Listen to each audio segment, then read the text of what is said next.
where I, can succeed at, and, from in the paint, to the perimeter, just continue to expand my game while I can and go out there and have my team win. And, it was fun to get back out there tonight. Max. Yeah.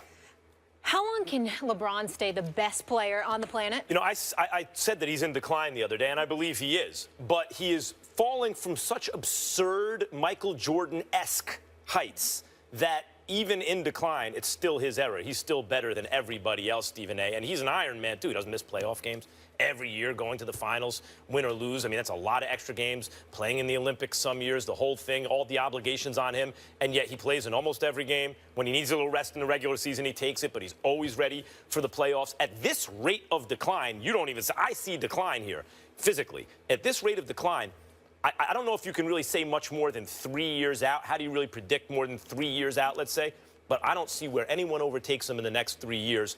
He's not that much older than KD or Westbrook or anyone like that, or Steph Curry, where I see them ever catching him. I'm reminded to go use it, when Jose Reyes was coming up at shortstop with the Mets and Derek Jeter was with the Yankees. The whole question is, when's Reyes going to get better than Jeter? And sure, at the very end, when Jeter couldn't play anymore, he was. But basically, the answer was never. Until the year before Jeter retired, he was always better. As good as Reyes was, Jeter's just a better player.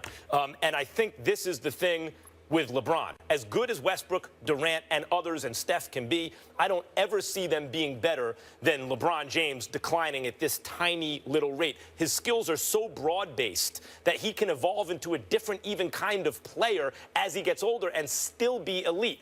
The name I look to, the guy I look to that maybe could overtake him 3 or 4 years from now is Karl Anthony Towns, who in this NBA can do everything. Close out on shooters, switch on guys defensively, play the post, play defense in the post, shoot the three, score down low, grab rebounds, pass the ball. Maybe Karl Anthony Towns in 3 or 4 years. Otherwise, I think the answer to how long LeBron could be the best in the game is as long as he wants. I think you're wrong. Let me say this. LeBron James, to me, definitely is the best player in the world. Couple of years or whatever. Could even be 3, like you said, with one exception. If the Golden State Warriors win the championship, the person that can overtake him is Kevin Durant. When you look at Kevin Durant, what do we have? What's his biggest Achilles heel in the eyes of those watching him? Nobody questions his skill set. Nobody questions how surreal he is. We all universally recognize that Kevin Durant is one of the top 3 players on the planet. The kryptonite is LeBron. Matter of fact, I know some cats covering the NBA that believe that's why he didn't go to the East, because he didn't want to go up against LeBron. Now, I don't know whether that's true or not, but that's what they've said to me. So what I'm saying to you is that if he goes out west and they win, and he's one of the pivotal reasons why, and there's no reason to believe that he won't be, then all of a sudden we're going to have to look at him differently, because even though he went to Golden State and rode the coattails of an already championship squad, the bottom line is if he's a pivotal component in it all, we're going to have to look at him because his skill set along with his averages are going to come into play. When you bring up Karl Anthony Towns, boy, was I wrong about him. I thought he would be good. I didn't have any idea he would be this good. Sick. As far as I'm concerned, John Calipari hit him, okay, which John Calipari laughs at me about all the time because he did hide him, okay? But Karl Anthony Towns is special. But I'm not giving him the edge over Anthony Davis. Anthony Davis was hurt last year. He was hurt last year. It doesn't count. He was hurt. In New Orleans right now, and I like Alvin Gentry as a person, exceptional basketball mind, did a great job as a lead assistant in Golden State. He's not getting that love from some of his contemporaries on the NBA level right now. I don't know whether it's ingratiating himself with players, not ingratiating himself well enough, whatever. But I respect Alvin Gentry, and I like him. But the point is, that roster that he thought he was going to have, it hasn't improved. He's got to rely on Anthony Davis, who has very little help. But if Anthony Davis got some help with what he brings to the table, Anthony Davis can be that dude. I want to respond to 3 different things you just said. Sure. Okay. 1, KD going to the Warriors, in fact, was tacit acknowledgement, meaning unspoken acknowledgement, that LeBron James is too good for everybody else. That's what that was. The Warriors seeking KD, of course, you're always trying to get better. But as stacked as the Warriors are, they look at LeBron, they go, if he has any help at all, he's just too much. KD looks at LeBron and goes, not that guy. Can't do it. I need to go join the best team in the league to give us a shot. They're not necessarily a lock to beat Cleveland, but to give us a good shot against Cleveland. By the way, he's wrong. I want to say for the record, yeah. Had KD gone to New York with Melo, nothing against LeBron. They got no wins against LeBron. Let me tell you something right now. If KD and Melo were together, they could take LeBron. Well, okay, they could have taken not LeBron. a chance. I don't think they have a shot. Yes. But okay, look, but hold on. That's one. That's one. Two, I don't think KD's ever going to be perceived that way, even if they win 80 games in the regular season, 80-2, and win the championship, because he will be, in terms of statistical analysis, he'll be sharing numbers with Steph and Clay. Clay, in fact, is the guy, when you look at the sets the Warriors want to run, Clay is the one who's designed to get the least defensive attention. He's going to get numbers. Steph's going to get numbers. Wrong. That's going to lower the averages. I'm not saying KD's not going to put up big numbers, but it ain't going to be 28 points a game. Okay, we'll see. Still wrong. 3, Anthony Davis. Yep.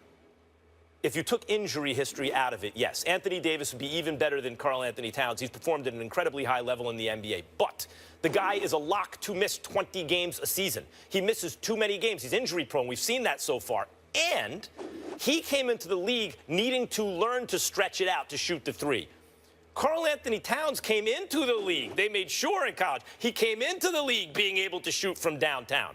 So, in fact, to best take advantage of the modern NBA, it was Karl Anthony Towns, who, though I agree not as talented as Anthony Davis, but given Anthony Davis's injury history and Karl Anthony Towns' already formed skill set, I think, in fact, Karl Anthony Towns is the safer bet. And by the way, we didn't mention Kristaps Porzingis, who's 7'3". Well, listen, and in a couple of years, the East is just going to have to game plan around him. With that. Don't mention him now. I mean, not when you got Anthony Davis and Karl. No, don't do that. And then not only that, when you think about Anthony Davis, he only missed about 20 games the last couple of years. Yeah, I mean, each. I'm just saying, but a lot of those times they take some games off during the. Trust me on this. They take games off even when they're not injured. So let's keep that in mind. Last point.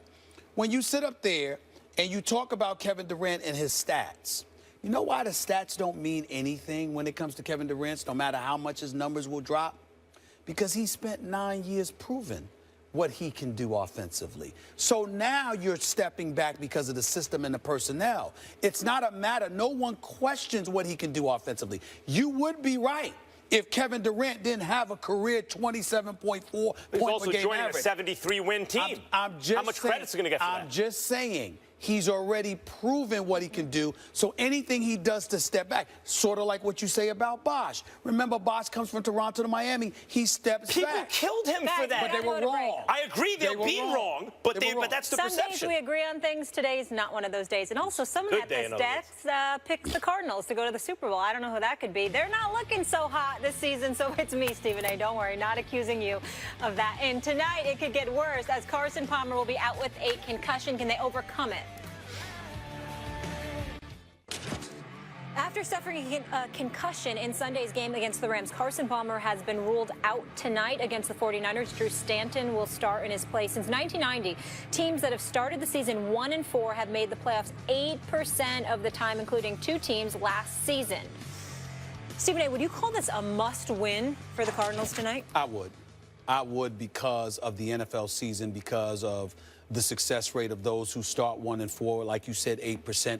And more importantly, because of the way they've looked, Max. I mean, they're not going to have Carson Palmer tonight. He's going through the concussion protocol. He's not going to play. Drew Stanton is your guy. Good luck with that, even though he is playing against Blaine Gabbert. In the end, what it comes down to, I'm just looking at their schedule. After this, they've got the Jets coming up in Seattle, both home games, but chances are they'll lose at least one of them. They've got a road game to revisit the NFC Championship game against Carolina, who's now in desperate straits, and I think they'll be ready for that game. You've got San Francisco again. Then you've got road games at Minnesota and at Atlanta before playing at home against Washington. And then you close out the season with Miami, New Orleans, Seattle, and Los Angeles. I mean, those are potential losses there. And I think that, you know, they could find themselves in a situation where after this, if they lose and they're 1-4, they could go 500 the rest of the way, or 6-5 over their last 11 games. Well, where that's going to leave them? That's going to leave them with a 7-9 season. That's not going to get it done. So I think the level of urgency has definitely touched them. You're hearing Bruce Arians talk about how the team needs to improve, needs to get better. The general manager is saying the same thing. Defensively, they rank 11th, but 20th against the run. Their offense is 15th with the rush. They don't seem to be themselves. They seem to be a shell of themselves, and the luster has basically dimmed when it comes to Bruce Arians. They need to win tonight. You lose to San Francisco and Chip Kelly, who has proven every week that this college stuff don't work on a pro level. You do this. You lose to San Francisco, it ain't going to get much better for you. Yesterday I was thinking about this game, and I was thinking, you know, yeah, this is in week 5, like you're going to go 1-4. I can't believe it's this early and we're saying this, but it's a must-win game. If they lose, they're not going to make the playoffs. But then in preparing for this show today, Stephen A., I looked at it more closely, and I have reversed my decision about this. Oh, Lord. I do not think this is a must-win game. Not because of anything you identified in terms of the struggles they're having. They are. They lost 2 offensive linemen in the offseason, particularly at right tackle. They've had a problem.